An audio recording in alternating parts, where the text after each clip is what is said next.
toutes et à tous, bienvenue dans ce nouveau vlog. Aujourd'hui nous sommes dimanche 2 juin, il est 7h05, je me suis réveillée à 6h20, la loose, et là je suis en train de boire mon café.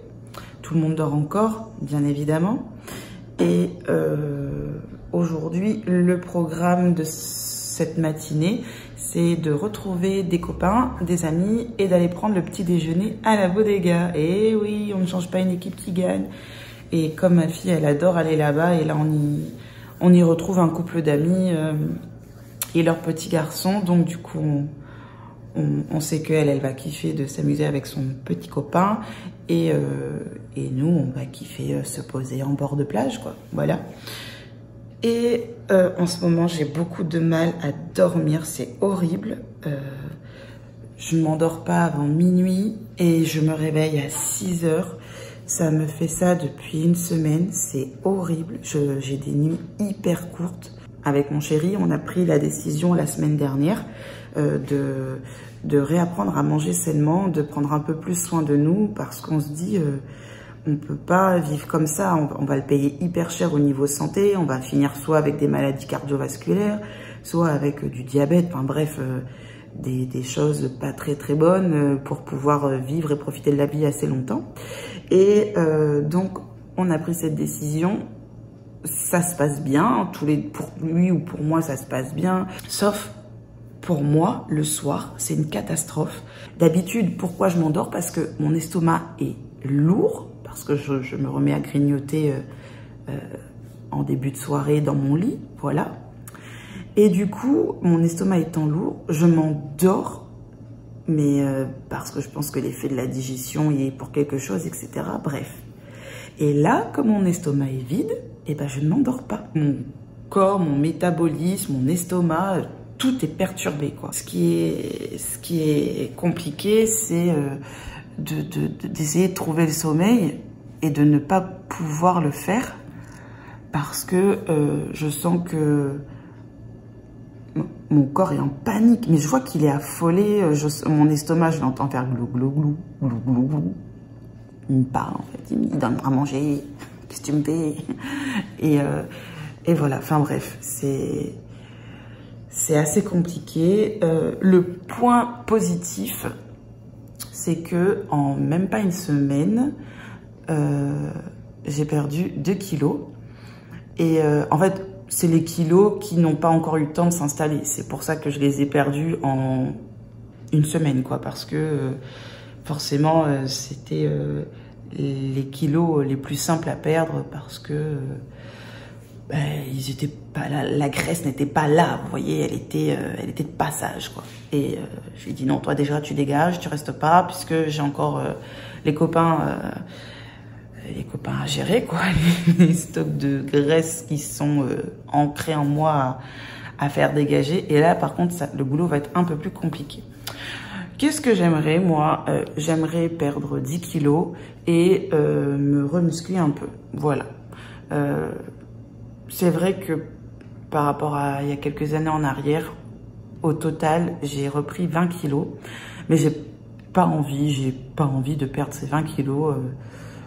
Je veux pas retrouver mon corps de jeune fille parce que ça ne m'intéresse plus.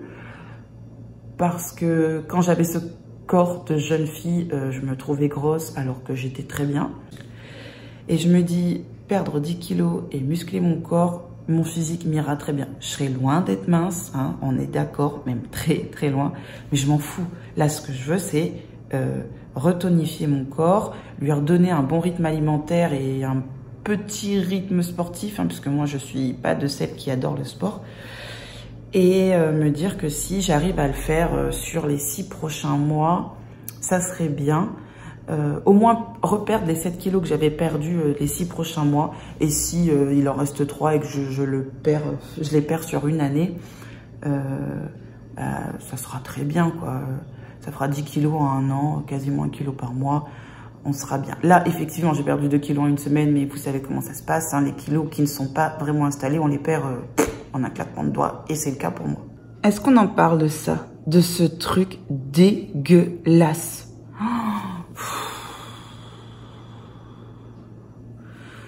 En fait, mesdames, les Anglaises ont débarqué. Et bah, dès qu'elles débarquent, elles ne viennent jamais seules. Toujours avec des petits potes qui s'installent sur mon visage. Et des fois, j'ai l'impression d'avoir une peau d'adolescente. Alors que non, quoi. Il y a les cheveux blancs qui sortent. Il y a les rides qui s'installent. Normalement, j'aurais dû me débarrasser des boutons. Et depuis longtemps. Mais non, ils sont là.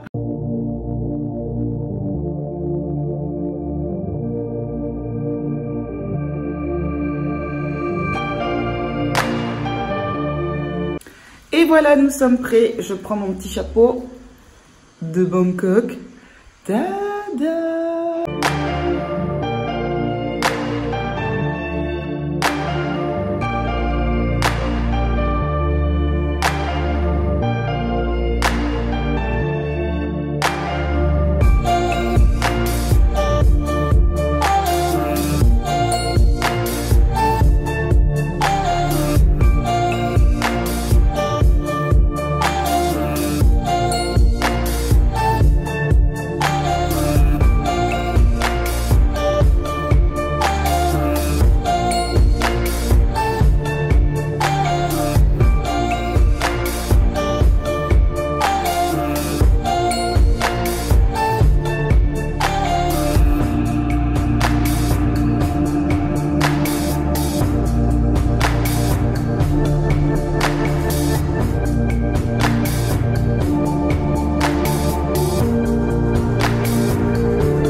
Heureux les gens, je suis rentrée à la maison. Bon, il y a mon chéri qui a mis la musique à fond en bas. Il va aspirer la Bat mobile pendant que moi je vais laver mes pinceaux qui en ont bien besoin, qui sont bien dégueulasses. Et me regarder une petite vidéo sur YouTube pour faire passer le temps. J'adore faire ça. Nettoyer mes pinceaux, me faire des soins du visage en fond sonore, en ayant en fond sonore une vidéo YouTube, voilà. Donc c'est parti.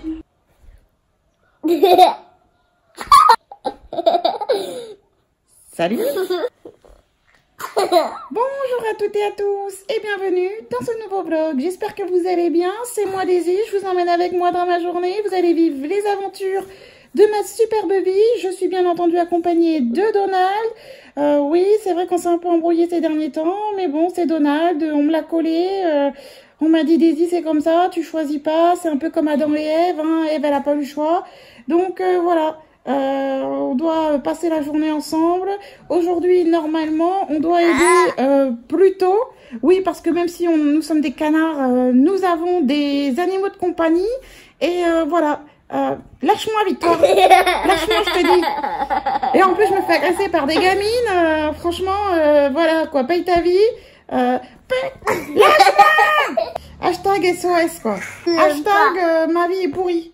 Hé, petit, calme-toi, ok? Bon sang de bonsoir.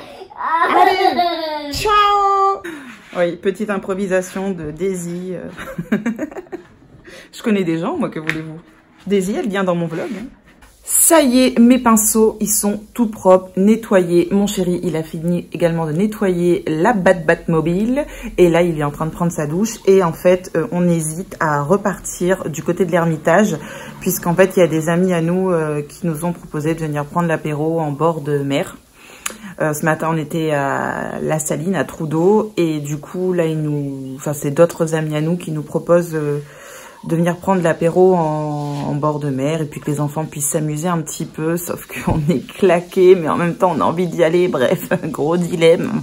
La vie est très compliquée et très difficile, mais j'hésite parce que toute la semaine prochaine je bosse sur Saint-Denis, j'ai pas mal de routes à faire et tout, d'embouteillage et tout ça. Bref, je sais que ça va être une grosse semaine et je suis mitigée entre le fait de rester posée chez moi tranquillou ou alors de prendre ma bagnole, qu'on prenne notre courage, parce que c'est très compliqué, c'est difficile de partir boire l'apéro au bord de la plage.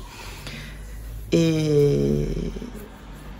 Enfin bref, voilà, je parle trop et je perds mes idées à chaque fois. C'est compliqué, ma vie est très compliquée.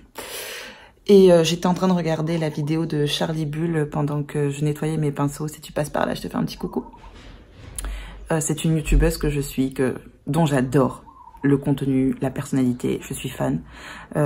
Et en fait, elle expliquait son parcours, pourquoi elle est arrivée en Australie. Et elle expliquait deux des raisons, moi, qui m'ont parlé, c'était le côté météo. Moi, je comprends tout à fait ton point de vue. La météo, mais ça joue sur mon moral, sur mes motivations, surtout mon comportement, bref. Donc, je comprends totalement ce que tu dis.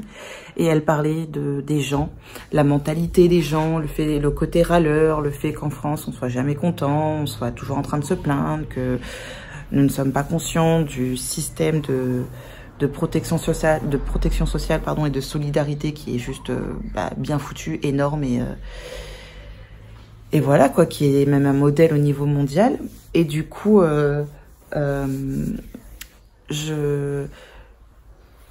des fois, je me dis que les gens, ils sont blasés et ils se rendent pas compte parce qu'ils ont pas ils ont pas pointé le bout de leur nez ailleurs. Ils devraient aller voir comment ça se passe et ils se rendraient compte de la chance que l'on a d'être français. Et ils arrêteraient de râler, de gréver, de manifester, de se plaindre. Ça ferait du bien. Ça ferait du bien à tout le monde. Et puis voilà quoi.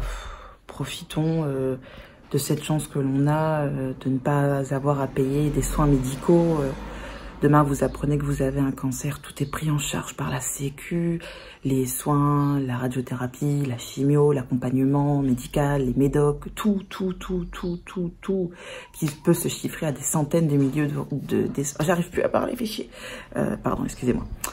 Des centaines de milliers d'euros, et je pense qu'on n'est pas assez conscient de ça. Et toi, tu parlais de tout ça dans ta vidéo, et moi, ça m'a parlé. Voilà, tout simplement. Et concernant, en fait,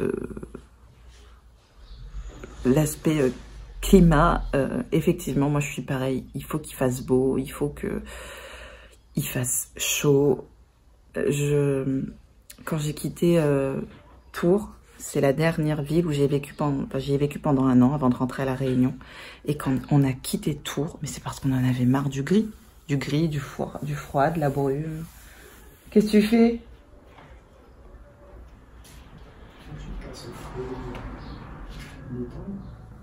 Il n'y a pas de clip. Mon chéri est à poil. Non, c'est pas vrai. Il a une serviette, il sort de la douche. Il est pudique. T'es pudique? La société est coincée, donc je vais m'adapter. Ouais, c'est ça. Bref, et du coup, c'est vrai que elle parlait des gens qui disaient mais non, t'as pas de chance, t'as pas de bol, d'habitude il fait beau, d'habitude on a un superbe été, etc. Mais moi, quand je suis arrivée à Tours, il fait beau, il fait chaud, on est en août, il fait 16 degrés, je suis avec une écharpe, un gilet, des bottes. Comment te dire que moi qui ai grandi sur une île, c'est pas ça pour moi l'été, c'est pas ça du tout. Et du coup, on était dégoûtés, on a pris nos valises et on s'est cassé, on est rentré à La Réunion. Et ça nous a bien motivés, franchement, ça nous a motivés à rentrer chez nous. Alors qu'à Montpellier, je vais pas à me plaindre, j'ai adoré cette ville. Les gens, le mode de vie, la mentalité, le dynamisme, le soleil, c'était, enfin voilà, bref. Même en plein hiver, s'il fait 0 degré dehors, il y a un beau ciel bleu et tu peux te poser en terrasse et ça, c'est bon pour le moral. Seul bémol à Montpellier, c'est le vent. Mais bon, à la limite, tu te couvres et puis voilà, l'essentiel, c'est qu'il fasse beau dehors, quoi.